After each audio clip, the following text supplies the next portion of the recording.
Hi, everybody. It's so great to be with you again for the latest episode of Get on the Grid with Chessie Roberts. My guest tonight is Marie de Kock, and she and I would like for you to join with us in aligning with the energies of co-creation so that this show gives you the best information to your highest good and best outcome. Welcome, Marie. Hi, Chessie. Thank you very much. I'm so tickled to have you. Nice to be here on your show. To give you a little bit of background about Marie, since she was little when adults explained the world to her, she would think there must be more. Nobody seemed to notice the magical element. I so get that. At a young age in her conservative culture, she was unequipped to verbalize what she experienced in her, what she calls womb dream reality. I like that. But she continued on her quest for the elusive magical component that her faith kept holding on to, even later when she considered herself an atheist. At school, university, and work, she was labeled the rebel, the critical one who wanted to change everything. Her search went far and wide on several, I can't find my, there it is.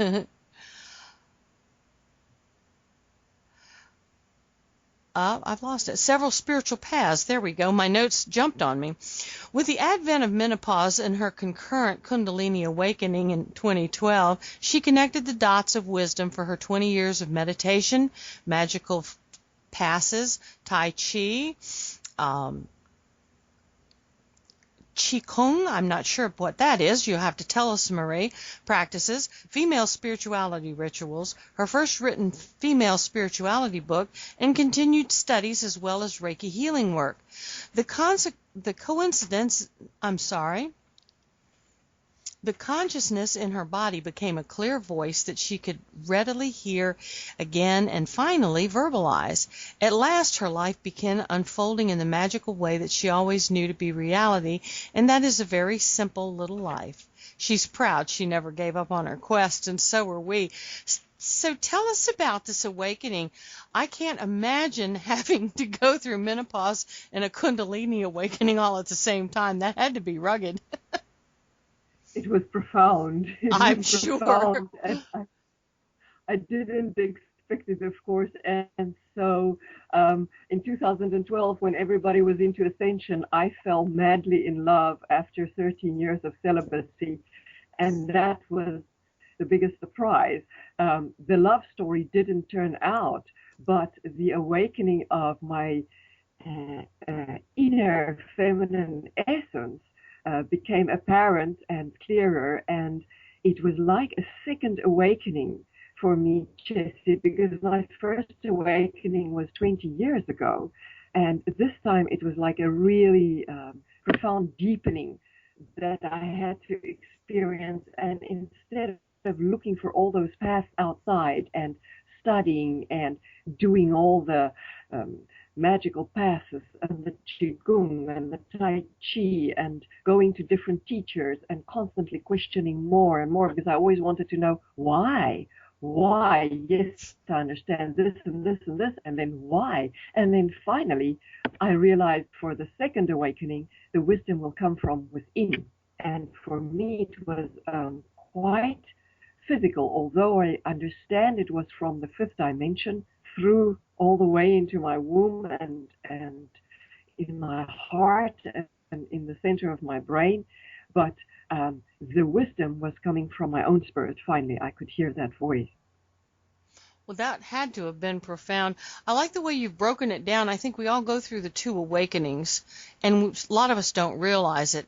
And I think the light came on when you just said that outside awakening where we're looking everywhere but inside to begin with. I think that's kind of like the first step in it, isn't it? Yeah, I think it was so, well, there was no other way that I could have done it, because I came from a dark hellhole of self-pity and addictions and a very negative relationship, and I tried to commit suicide 3 times in my early 30s.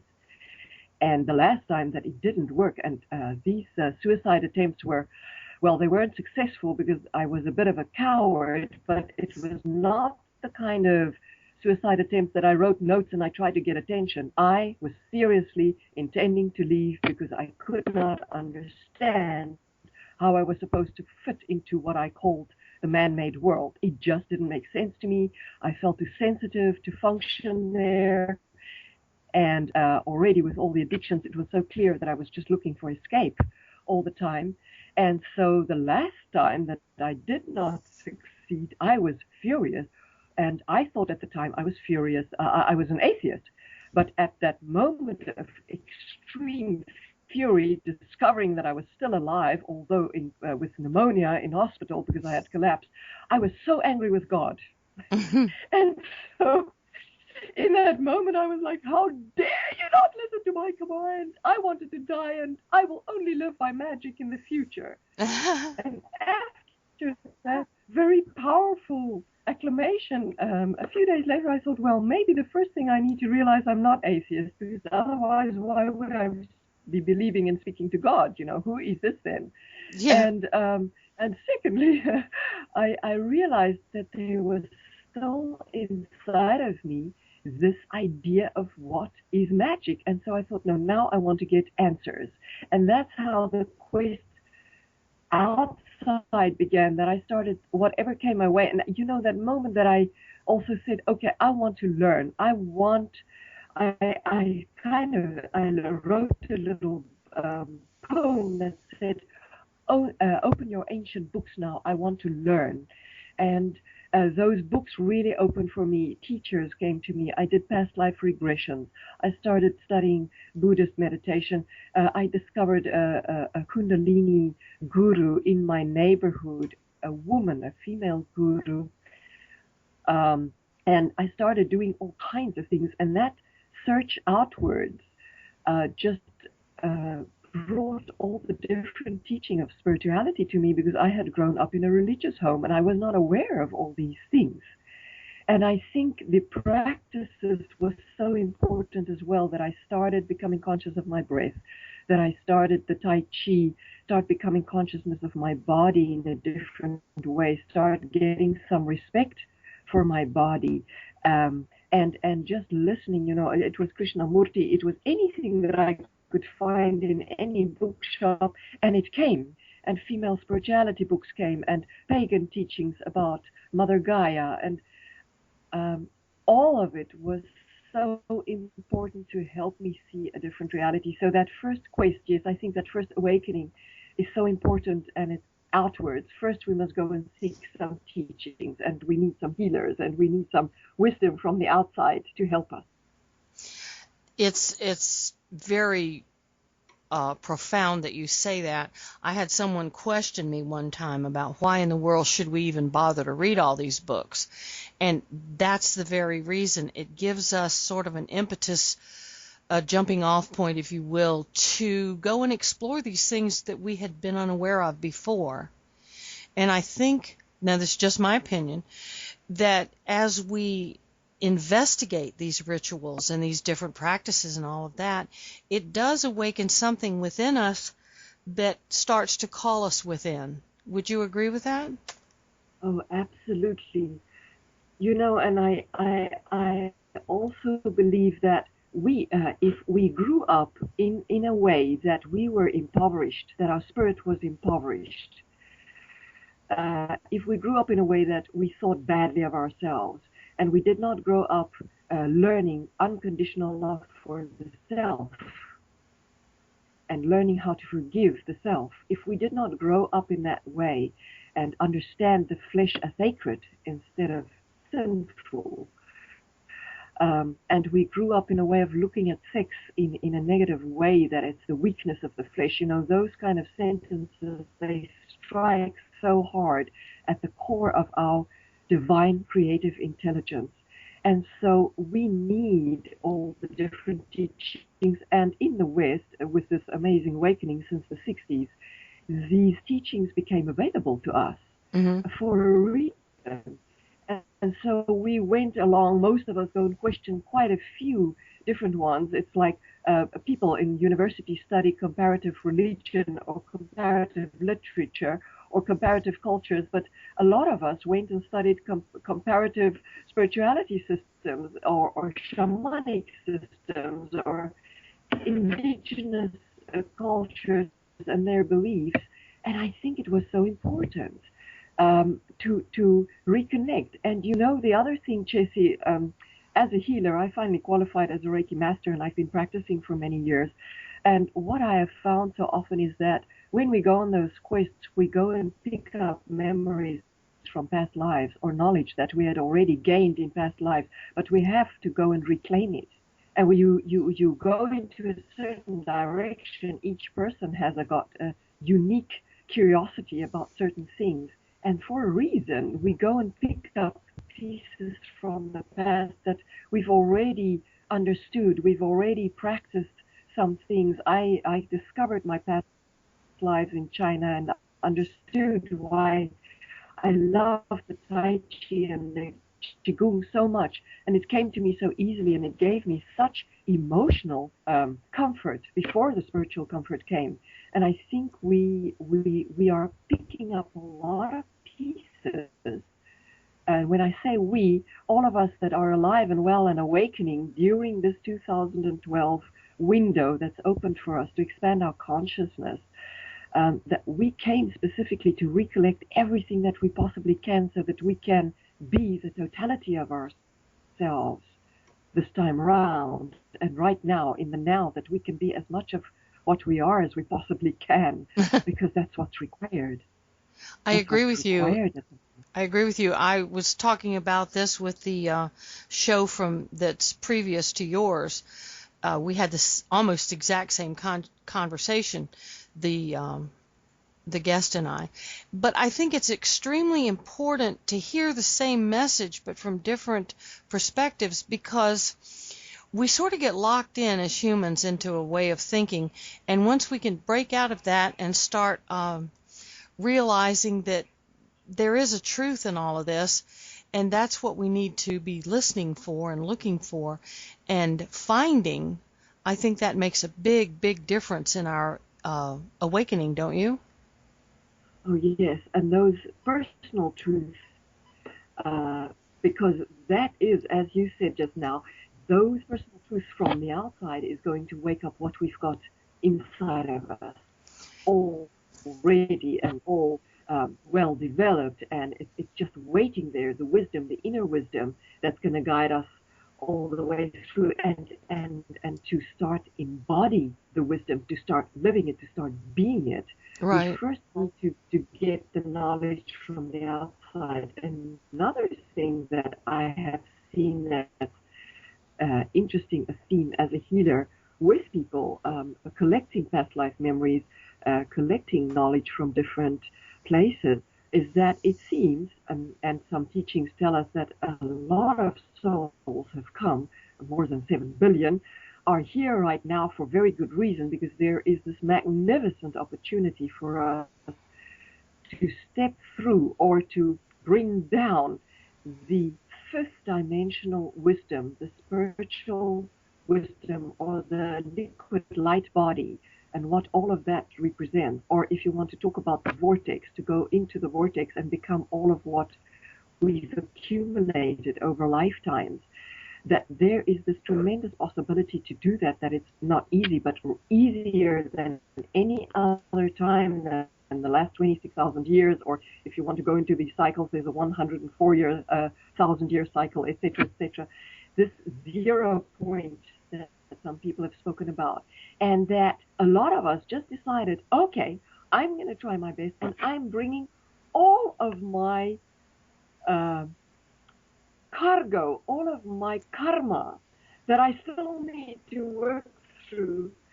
I'm just going to take the best chance that I've got, and I'm just bringing all of it with me, and I'm going to try to break through all of that. I'm going to try to liberate myself through all of that, and I've seen people come with the most amazing challenges in this lifetime, and they've just, like biting off as much, or biting off everything that they could possibly bite off. It's just like, I'm going to do it this time, because we are all sensing this extraordinary opportunity for this paradigm shift that is profound. I don't think we understand how profound it really is, and that we are actually at the moment right inside it. We're right inside it, making crucial choices, and we have brought everything with us that we need to clear up.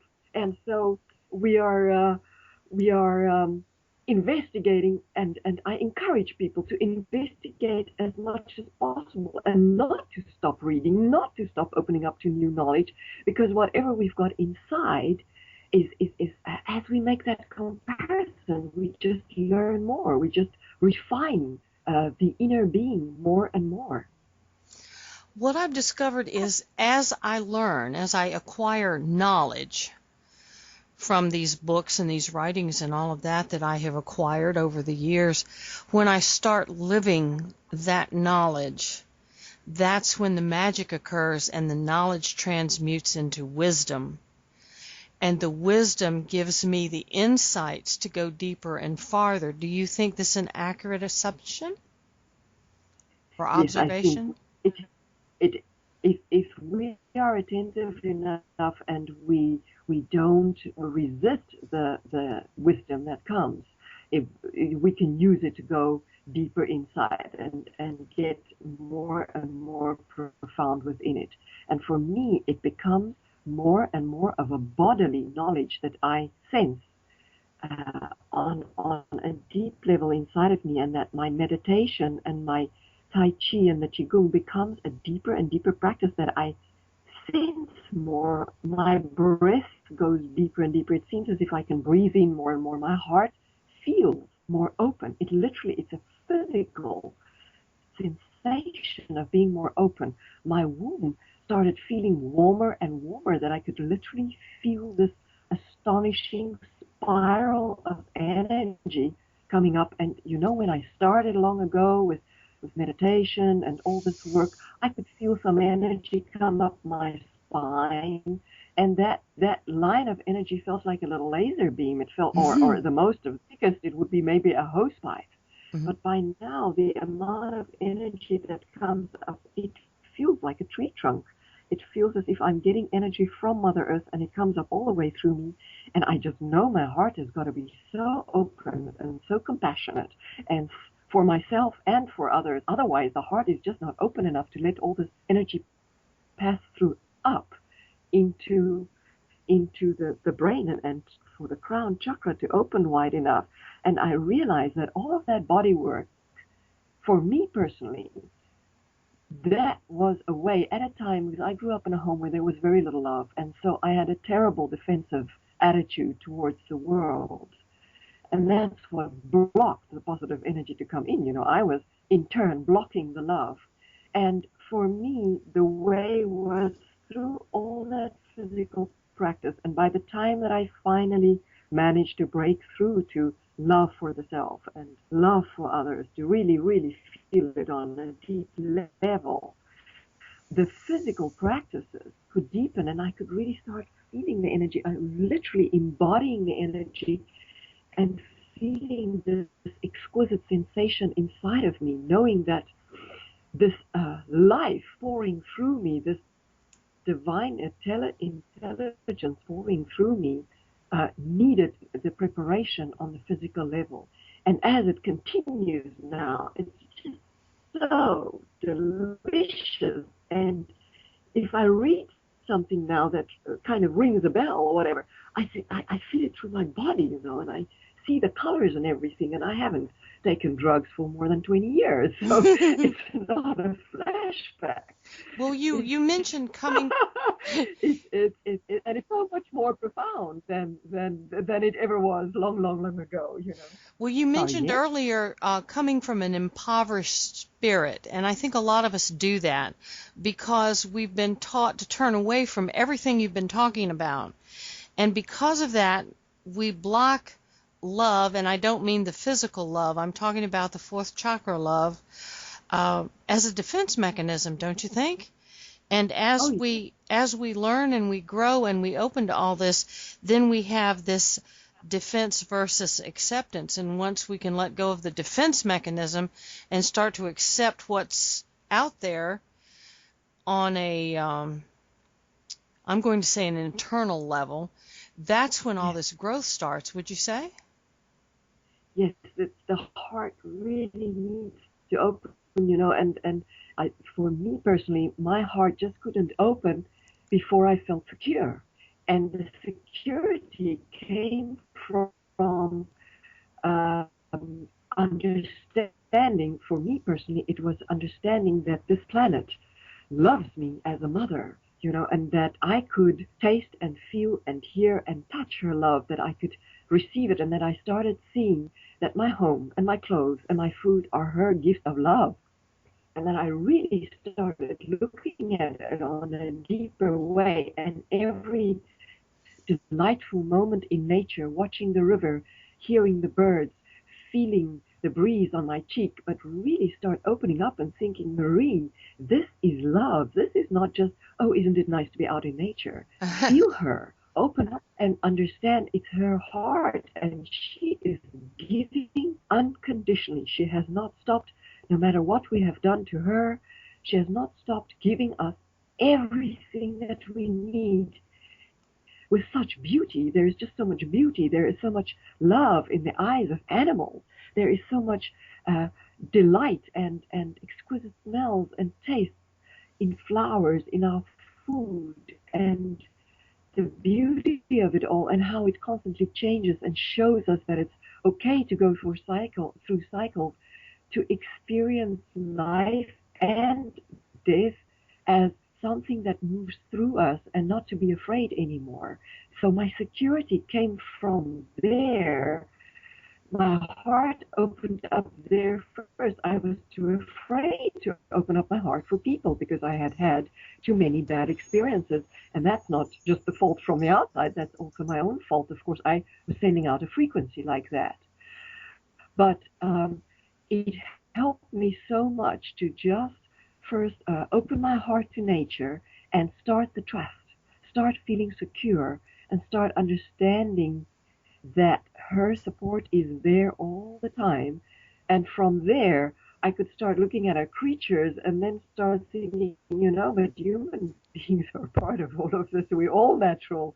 And then start finding a path open to seeing other people too, as all of us are spirits. All of us are trying so hard to reconnect to our own individual God-like self, our own source, our own goddess or God within. And we're all trying different, unique paths. That is part of the quest, that we find it in our very unique and own way. I agree with you completely. I think one of the biggest issues in this entire thing is that little tiny word you just used, and that's trust. Trust the support. Trust your own intuition. Trust that there's something bigger than you out there. Trust that you're being taken care of. These are enormous things for us to do, especially coming from where a lot of us have come from. And with your background, you know exactly what I'm talking about. Do you have any pointers? Huh? Sorry. Yes. Yeah. We can talk about pointers in a moment, but I just wanted to say that yes, that trust at the moment for people who are becoming sensitive, for people who are awakening, that trust is so difficult because we look at our environment and we look at the destruction and we look at the materialism that is still increasing, it seems, on an insane level in a certain way. Mm-hmm. And it scares people, and the more sensitive you become and the more you expand your consciousness, the more fragile you feel in a way, or vulnerable. And so it's like a double-edged sword. As we expand our consciousness, we need that trust needs to be so strong, yes, and as you say, to know that there is something so much bigger, and it's us, it is our own inner being is connected to source, is connected to the center of the planet, is connected to the center of the sun. We are just so connected. That fifth dimensional Hara line, or the Shushumna, or the middle line, as some people are calling it now, that connection, that is our will, that is our spiritual line that comes with us from birth, and it connects to our umbilical cord. We are just so totally connected. And it's all on the unseen level, but the wisdom there and the power and the ability to line up with the center of our vortex, or if you want to call it the still point. In sacred geometry, they talk about the vacuum.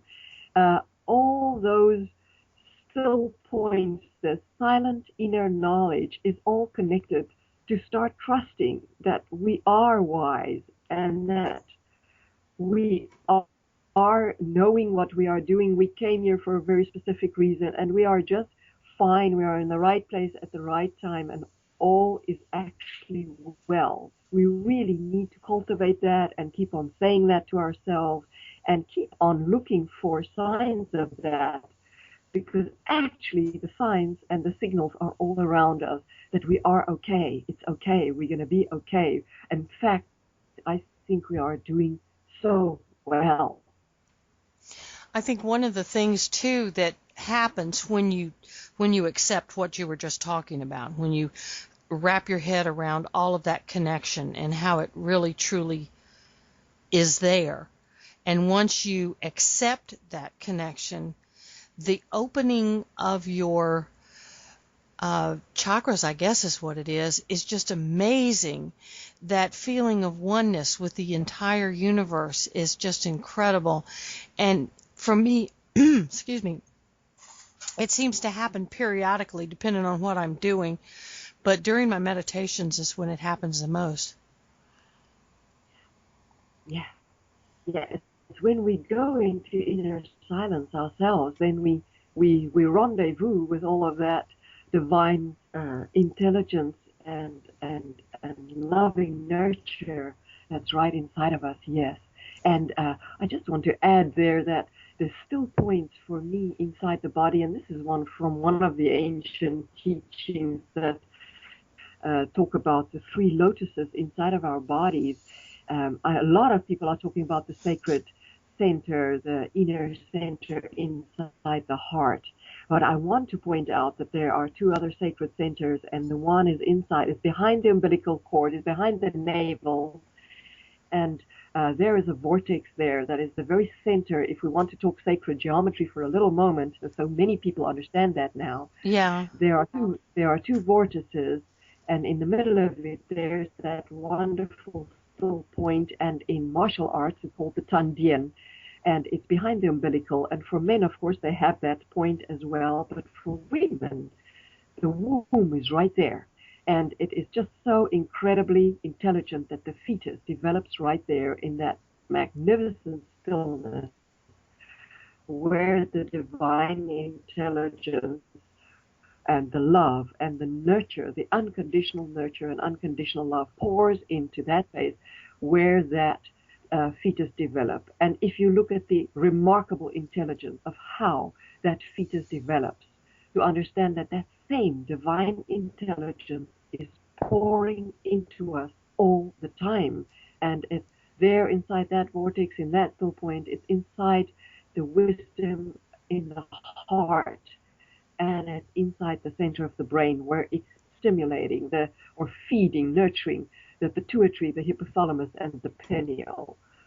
It's happening all the time. So the moment we do any practice, you were speaking about pointers, and I want to point out to people that you don't even have to meditate in the traditional sense of the word. If jogging is your thing, do it. If painting is your thing, do it. If belly dancing is your thing, do it. If building puzzles is your thing, do it. If watching the clouds is your thing, do it. Do something where you just switch off the left hemisphere of the brain and where you switch off the judgmental voice. Do something that you absolutely love, where you're going into, you can say the right hemisphere of the brain that works with images. You can do visualizations. Working with color is absolutely marvelous. You can swim. You can play with your pets. There are so many things that we can do where the analytical mind is, its presence is simply not required. And as the moment you do that, first of all, you give that left hemisphere of the brain a bit of the break because it's so overtaxed. And secondly, you start connecting to the inner stillness, to the inner innocent, spontaneous child inside of you, and then you connect to this magnificent wisdom. And if you really go deep into it, once I spoke to the most humble, simple woman who had really no education. I come from South Africa, and this was an African woman that had absolutely no education. And I picked her up on the road. She was walking, and it was a semi-desert environment between two towns, 40 kilometers from each other. And I picked up this woman, and I said to her, "Are you walking all the way, or do you have a home somewhere here?" Because I couldn't see any homes. It's desert. And she said, "No, I walk." And I said to her, "My darling, how many hours do you take?" And she said, "Oh, about 5 hours. And I get there in enough time to go to the post office and to go to the shops, and then I walk back." And I said to her, "How do you manage to do this?" I was amazed. And she said, "You know what? I walk, and then there comes a time when I'm just putting one foot in front of the other." And it touches me so deeply, I want to cry. Well, I kind of think we all do that to a point. Yes, but she said, "And then I know I'm walking with God. And the rest of the distance, my feet don't feel, my body doesn't feel. The next moment I know I'm somewhere inside the post office." And, that's a very simple principle. And I knew this person doesn't need any education whatsoever. She just walked into it. Literally. That's wonderful. I've had times like that where all I could do was put one foot in front of the other one, and just like she said, the next thing you know, you're there. And it's that deep, deep connection to what we truly are. Yeah, absolutely. Because what we truly are is source. We're one pulse or one cell or one atom, whatever you want to call it, one particle of God, and we are expressing God through our lives. It's pouring through us. We cannot cut ourselves off from that. There's no way, because that's what we are. Well, I think that's one of the reasons we have so much. That's one of the reasons we have so much trouble when we first start connecting, because we have forgotten that one piece of information right there. We've been separated. Yeah, we've been separated from it for so many generations that it doesn't come easily. But once you get it, oh my goodness, it's amazing. And the acceptance. There are people who talk about self-acceptance, and if it's a person just talking about accepting themselves as a human being, I immediately want to say to them, you need to expand that big time. You need to accept yourself as source. The Spanish word, I live in a Spanish-speaking country now, and the Spanish word is fuente, and that means the fountainhead of creation. And isn't that a beautiful concept? Yes. That we connect to that.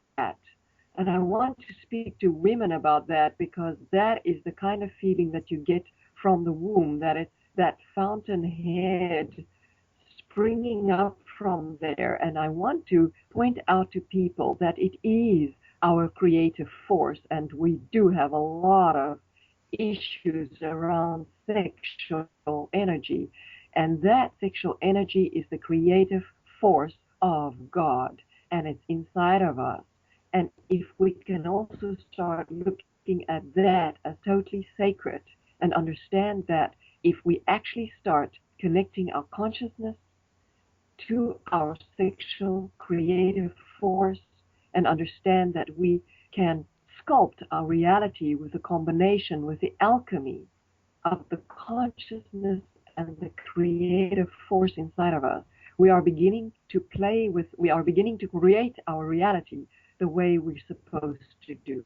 That is what we came to play with. That's what we came to sculpt. And those are the forces that we can utilize. Well, now, this creativity that you're talking about, that does not stop at menopause, does it? It there all the time from the moment that we are babies when we open our eyes, and it's there all the way through till we die. It's totally active all the time. We need to become conscious of it, and then we need the respect, we need the love, and we need the discipline to start directing our consciousness into well-being, into positive thinking, into love, into harmony, into beauty. If we pour it there, it doesn't get better. I think that our creativity, on whatever level we see that at any given time through our human existence, is crucial to everything we do. And I don't know that people actually realize that. Yeah. People would Oh, say to yeah. me all the time, well, you can do this and you can do that and I can do nothing. And I tell them that isn't true. Everyone can create something. It may not be the same thing. Maybe you bake and I sing, or you write and I turn somersaults. But we have this creative force within us, and if we don't acknowledge it, if we don't use it, we do find ourselves in a very uncomfortable situation, do we not? Yes, yes, and we find we feel unfulfilled. But I want to try and tell people that what happened with the creativity that you are talking about is that even there we separated ourselves, because before, when we were in tribes, we used to get together, become ecstatic, and dance, sing, paint, make music. We did a lot of things together, and then became a separation, and we started thinking, if you can't do it very well by whatever standard that was, you cannot get applause. And we started doing things for applause. We started painting, started getting sold for money.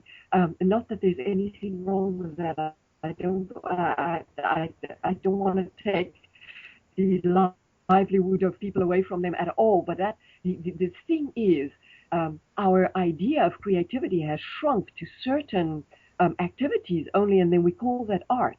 And so we've even separated ourselves there. But I want to call all of those activities. It's not just God giving talent. It's God. It's God painting. It's God singing. It's God belly dancing. It's God reading a poem that God wrote a little earlier. That's what we're looking at. And yes, and if somebody else is baking bread, it's God baking bread. We need to start getting that. But on a more profound level, Chessie, I want people to try and wrap their heads around the tremendous teaching of Abraham that Esther Hicks does so eloquently. Mm-hmm. That we can sculpt our consciousness. We sculpt our consciousness. We decide to think positive thoughts. We direct our thinking, and we start creating. Each unique individual wants certain things in their lives, and by talking our desire, by writing our desire, by painting our desire, we get closer and closer to it. With great love, we can achieve it if we remove the pieces of resistance. Now, I want to add one more thought to that, because that sounds pretty mental, that we're just working with consciousness with our intellectual capacity. And it's so much more than that, and we can really bring in all of the emotional capacity from the heart, which she encourages us to do through her teaching. But I want to say there's one more aspect, and it's the most vital aspect. It is the creative force of the sexuality.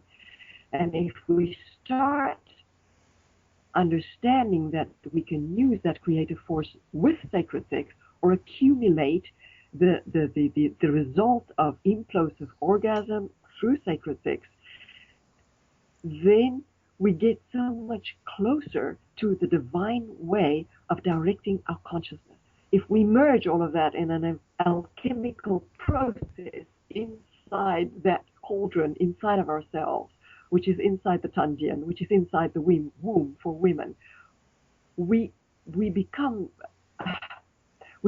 something. We transcend ourselves, and we start waking up the fifth dimensional light body. It's really, I think we're on that crescent now. Humanity is beginning to wake up to sacred sex everywhere, and there's a reason for it. And there's female spirituality, so much consciousness pouring into to all of that ancient wisdom for men and for women. But I want to encourage people to think a little further and think of all the ingredients inside the clay. And the clay is not just our consciousness.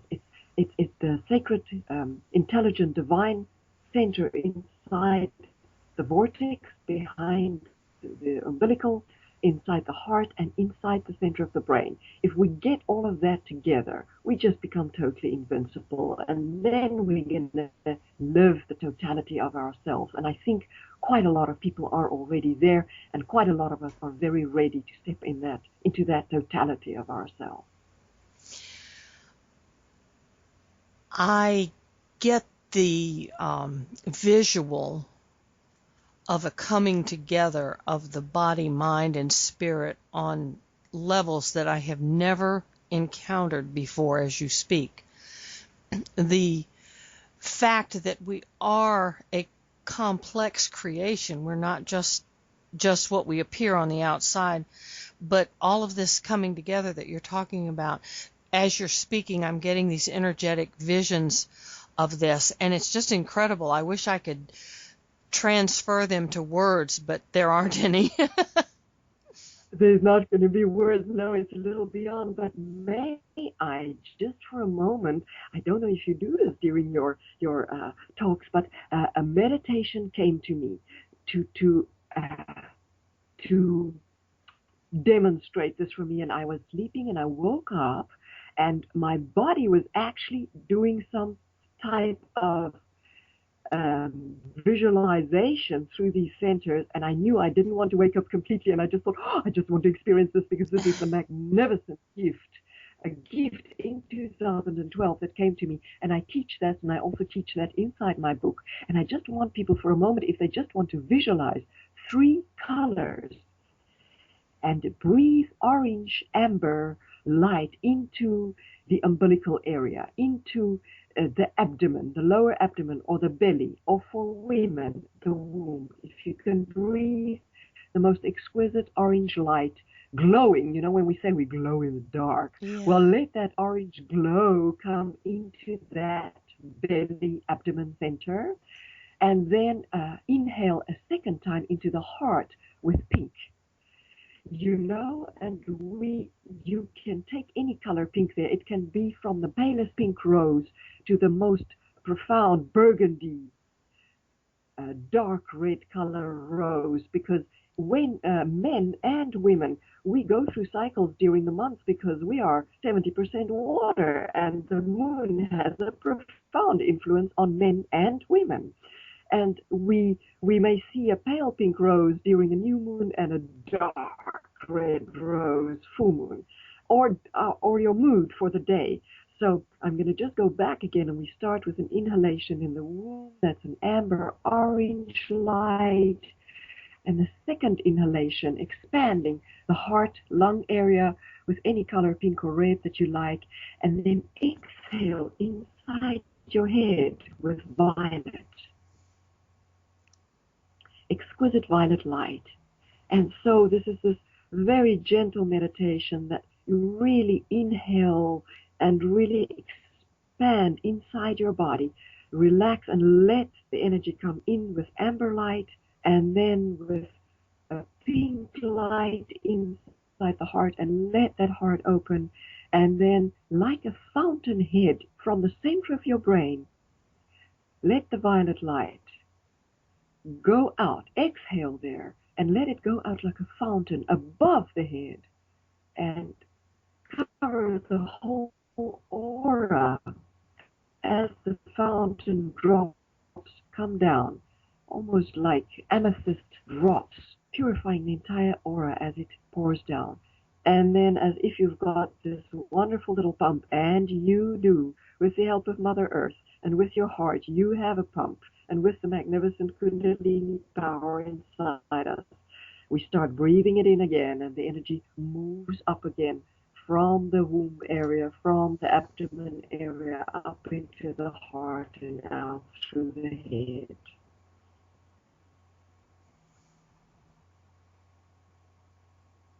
That's lovely. It's delicious, isn't it? Yes, it is. It's absolutely delicious, and the focus on those three warm, loving colors help us to move to that part of ourselves that's it's just so warm and delicious, and of course it corresponds on the sacral chakra level, and for the crown chakra level it corresponds with the chakras and the heart area. I just want to point out for a moment to people that the Kundalini chakra line with the 7 rainbow colors, of course they work with the green chakra in the heart center, and in my experience that is the thymus gland. That is our immunity. That is our center of joy, unconditional joy. And the heart is a little deeper, and the heart, for me personally, works with the pink or red color. So just to say to people that these two, this meditation that I give to you with so much love, is not clashing with anything else that you might know already. If people are working with the 7 rainbow colors, it's absolutely beautiful, and you can work with the green color for the heart. It's magnificent, and it is also the unconditional love of Mother Earth there. But that you can also work with rose or dark red for the heart, okay? I agree. I have discovered over the years that whatever vibrates with you on that day at that time is what you should use. I was working with a client one time and she just couldn't see the green. She said, "That's just crazy. Your heart's not green. I see red." And so I said, "Well, go ahead and use red." And she did and got the result she was after. So I completely agree with you. Thank you for that. It's about time for us to start winding down the show. And before we go, Marie, I would like for you to leave our listeners with one salient point. If they didn't get anything else you said, one point to take away with them from this discussion and use it to think about and come back and listen again. What would that be? Oh, I think it would be that please open your heart to yourself and understand that unconditional self-love is the key. Unconditional self-love is the key. Thank you. I will have Marie's contact information written down under the show. I want to thank you again for being on the program, Marie. It was lovely. Please don't hang up. I want to talk to you after I wrap. But for my listeners, I would like to thank you for joining us for the show. And if you'd like to send me any question or suggestion for a topic that you'd like covered on the show, please send your question, your suggestion, or your request to me at Chessie at ChessieRoberts.com. You can find all of my information at ChessieRoberts.com. My music is at Archer's Meadow, and you hear a little bit of it in the intro and the outro for the show. And so go check it out and hear the rest of the song. And my book is on Amazon.com. Marie, you have a book too, don't you? Oh, yes, may I quickly mention that? Oh, yes, please. Yes, that's what I was why I brought it up. Where can they find your book? It's on Amazon.com on Kindle, and it's called Heal Your Feminine Essence, a transformative journey within for women who wish to be free. Ooh, I like that. I've started reading it, and it's one you really need to check it out. It's just a lovely, lovely book. Thank you, Marie. Well, thank you again for listening, and come back anytime to hear Get on the Grid with Chessie Roberts. Have a great week, bright blessings, and have an awesome, awesome time until I see you again. Bye-bye.